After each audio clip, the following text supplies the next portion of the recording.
오늘 하나님께서 우리에게 주신 말씀은 히브리서 2장 7절에서 10절까지 말씀입니다. 히브리서 2장 7절에서 10절까지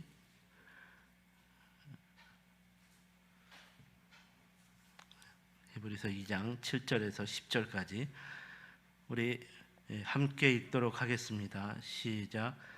그를 잠시 동안 천사보다 못하게 하시며 영광과 존귀로 관을 씌우시며 만물을 그 발 아래에 복종하게 하셨느니라 하였으니 만물로 그에게 복종하게 하셨은즉 복종하지 않는 것이 하나도 없어야 하겠으니 하으나 지금 우리가 만물이 아직 그에게 복종하고 있는 것을 보지 못하고 오직 우리가 천사들보다 잠시 동안 못하게 하심을 입은 자 곧 죽음의 고난 받으심으로 말미암아 영광과 존귀로 관을 쓰신 예수를 보니 이를 행하심은 하나님의 은혜로 말미암아 모든 사람을 위하여 죽음을 맛보려 하심이라.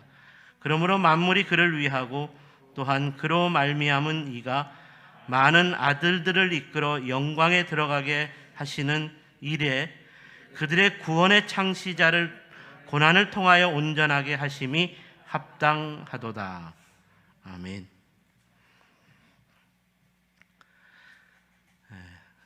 내일 저녁에 목요일 세계 선교 훈련하는 우리 전다희 선교 훈련생 또 우리 이소희 선교 훈련생 훈련을 받는데 우리 전다희 전사님이 그 훈련생 또 반장인가 대표 학급장이라고 해야 되나 이렇게 한 20명 정도 이렇게 훈련을 받는데 그래서 이제 지난주에도 광고를 드렸지만 와서 예배 한번 드려주고 위로 예배를 한번 드려주십시오. 그래서 저녁을 사달라는 소리구나. 그래서 오늘 우리 재정 집사님한테 말씀드려서 저녁값을 보내줬습니다. 그래서 또 내일 가서 예배를 드리고 또 선교사님들과 교제할 텐데 은혜로운 시간이 될 수 있도록 기도해 주시면 고맙겠습니다. 선교사님들이 큰 위로받고 도전받고 함께 또 하나님 앞에서 새로운 결단을 할 수 있는 그런 시간들이 될 수 있도록 기도 부탁드리겠습니다. 오늘은 천사보다 못한 것의 은혜라는 제목으로 말씀의 은혜를 함께 나누겠습니다. 우리가 히브리서를 묵상해야 하는 이 관점은 예수 그리스도로 말미암은 구원론의 이의를 제기하는 히브리 유대인들의 율법적 구원론에 대한 반론의 관점이어야 한다는 것을 말씀을 드렸습니다. 유대인들은 구약의 천사를 통해 전해진 하나님의 말씀, 즉 율법의 말씀에 얼마나 완벽하게 순종을 하느냐에 따라서 구원받는 삶의 수준이 결정된다고 믿었습니다. 실제로 아브라함과 이삭, 야곱과 요셉 그리고 모세로 이어지는 구원의 역사를 보면 천사와의 영적인 교제가 얼마나 깊었느냐에 따라서 그들의 믿음의 수준이 결정되었다라고 해도 과언이 아니었습니다.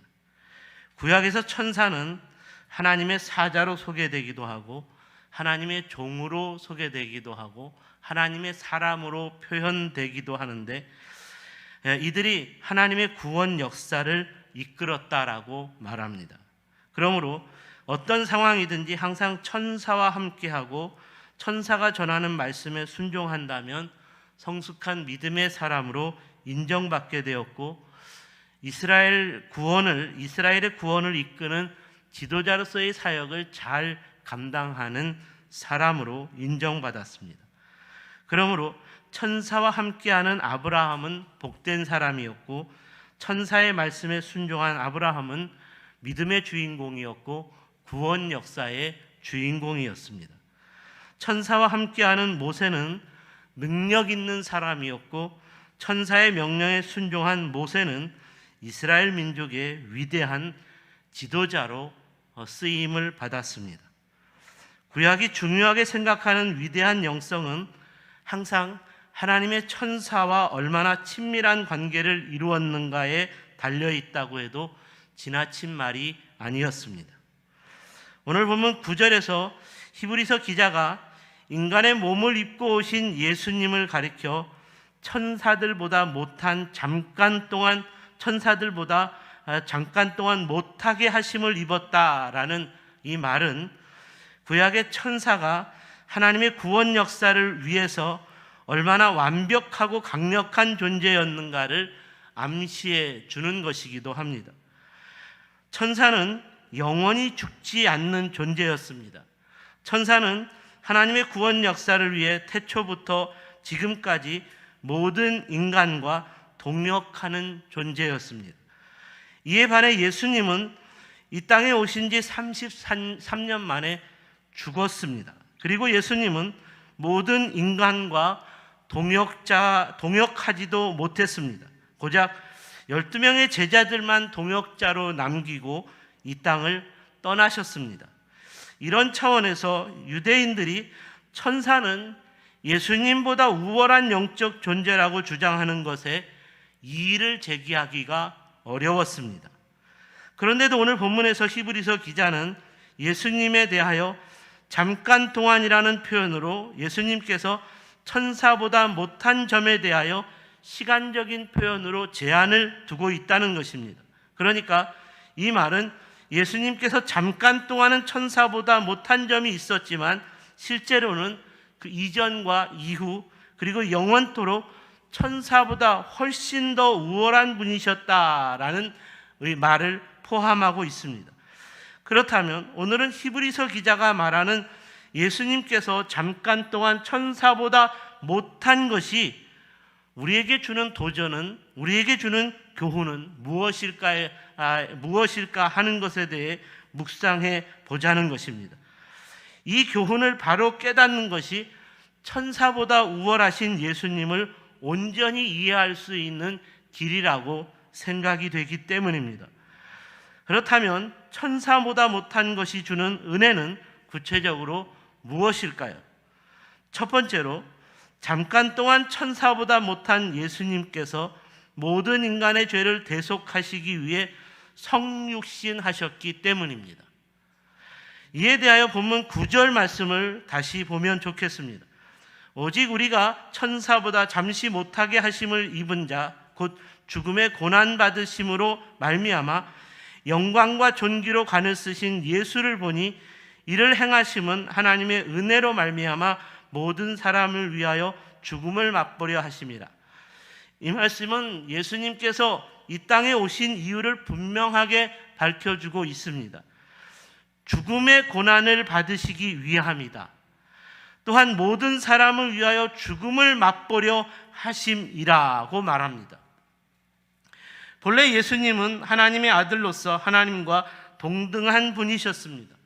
하나님과 동등한 분이셨다는 것은 천사보다 훨씬 더 우월한 영적인 존재였다라는 의미이기도 합니다. 그렇다면 이런 예수님께서 왜 이 땅에 인간의 몸을 입고 내려오셔야 했을까요?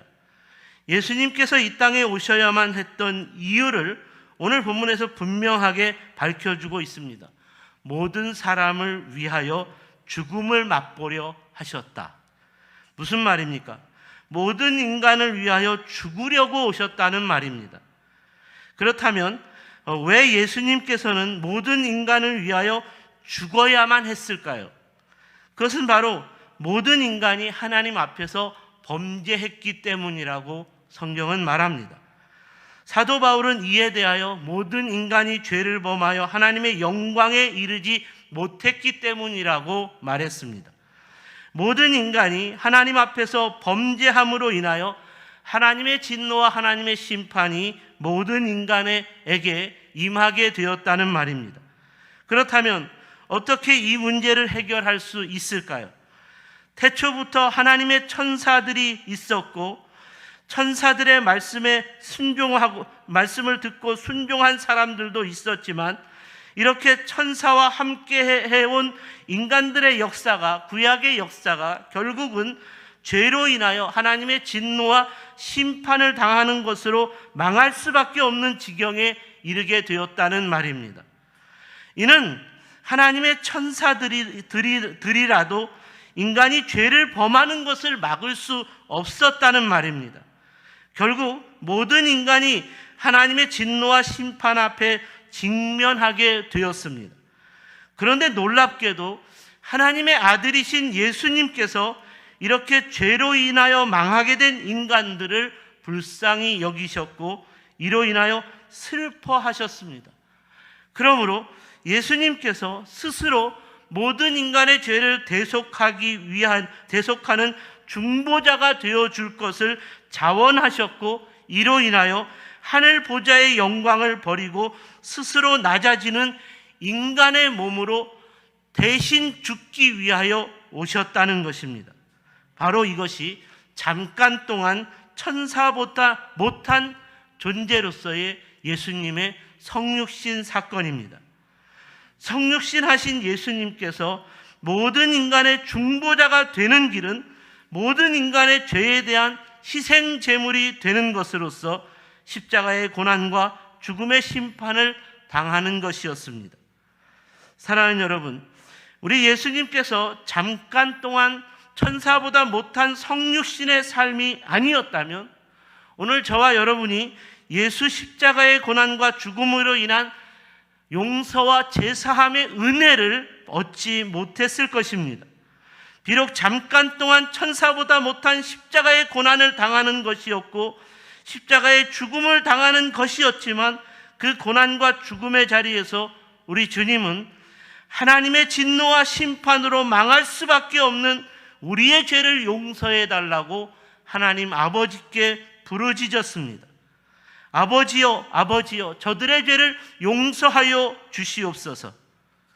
비록 우리 예수님의 삶은 천사보다 못한 33년의 짧은 인생이었고 무기력하게 고난받고 죽은 십자가의 삶이었지만 수천 년 동안 구약의 역사에서 천사가 이루어내지 못한 모든 인간들이 얻어야 하는 구원의 역사를 위한 죄 용서의 문을 활짝 열어주셨다는 것입니다. 할렐루야.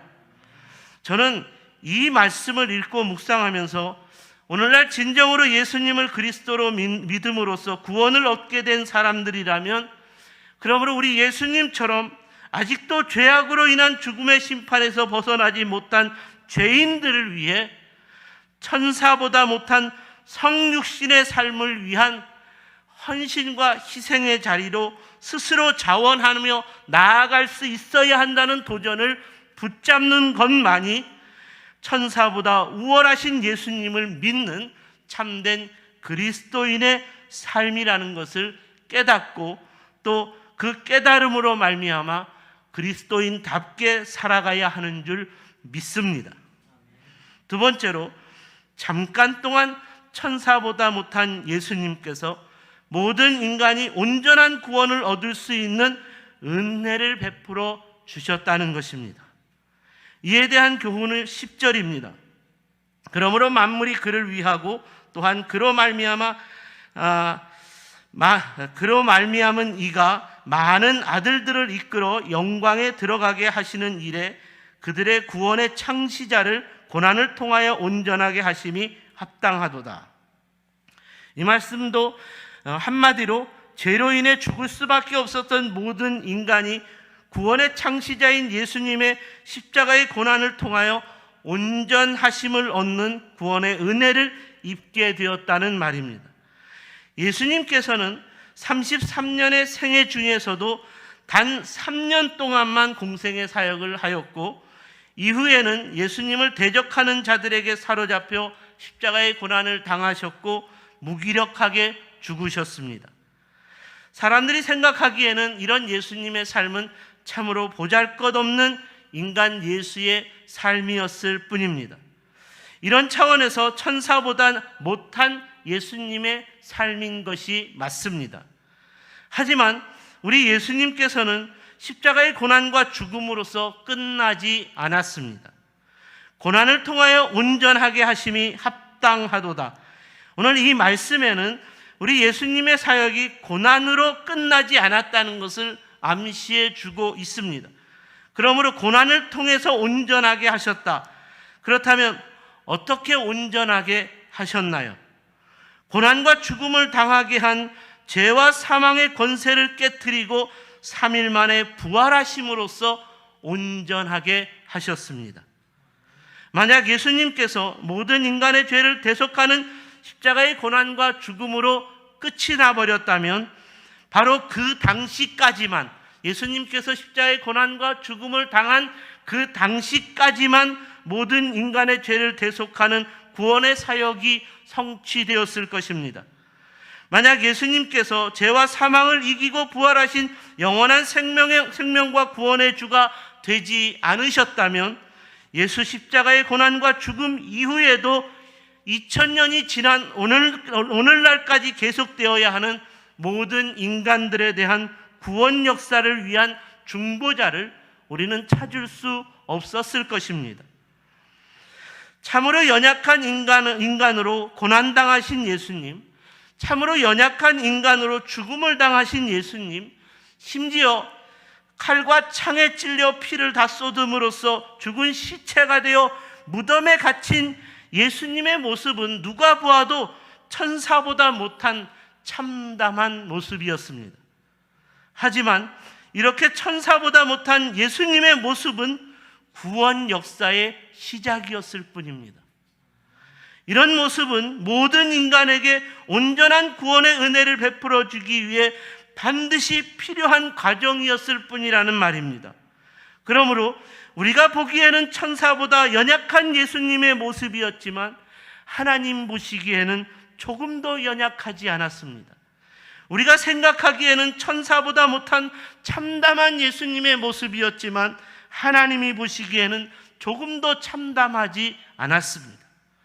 예수님의 십자가의 고난과 죽음은 수많은 죄인들을 거룩한 하나님의 아들로서의 영광으로 인도해 주시는 온전한 구원의 은혜를 베푸는 사건이었기 때문입니다. 그렇습니다. 우리 예수님께서 죄와 사망의 권세를 깨트리고 부활하심으로써 모든 만민들과 모든 만물들을 하늘 아버지께로 돌아오게 하는 참된 영원한 영광과 존귀의 주가 되어주셨습니다. 그러므로 우리가 보기에는 천사보다 못한 예수님께서 천사도 할 수 없는 온전한 구원의 은혜를 베풀어 주셨다는 것으로 인해 우리 주 예수님께서는 천사보다도 훨씬 더 우월한 분이라는 것을 깨닫고 믿음으로써 예수님과 함께하는 믿음의 경주를 더욱 힘껏 달려가는 예수 믿음의 증인으로서의 삶을 살아가는 저와 여러분이 될 수 있기를 주님의 이름으로 축원을 드립니다. 기도하겠습니다.